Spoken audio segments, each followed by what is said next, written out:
পশ্চিমবঙ্গের আরজিকর কেলেঙ্কারি এর আগে ইংরেজি প্রতিবেদন দিয়েছিলাম, সেটারই বাংলা প্রতিবেদন দিচ্ছি।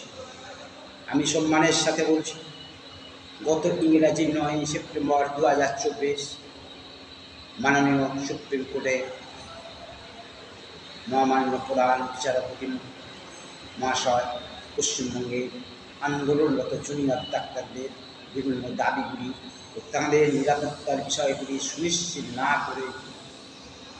করিয়া হুঁশিয়ারির স্বরে যে রায় দিয়েছিলেন তা অমানবিক বলে আমি মনে করি।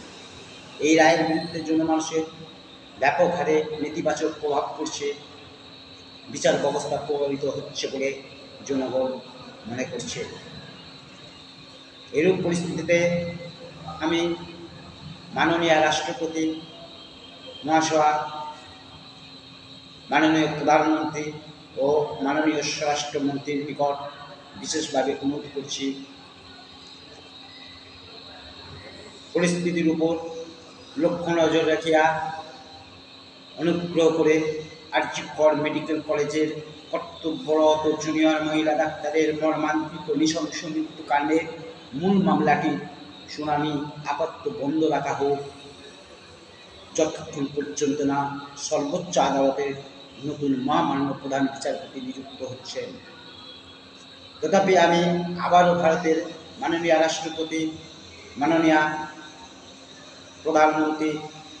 প্রধানমন্ত্রী ও মাননীয় স্বরাষ্ট্রমন্ত্রীর নিকট বিনীতভাবে অনুরোধ করছি, যাতে মহামান্য প্রধান বিচারালয়ে বাস্তবায়ন ব্যবস্থার মাধ্যমে বর্তমান মহামান্য প্রধান বিচারপতির পরিবর্তে শুভ বুদ্ধিসম্পন্ন নতুন মহামান্য প্রধান বিচারপতি নিয়োগের সুব্যবস্থা করেন যত দ্রুত সম্ভব।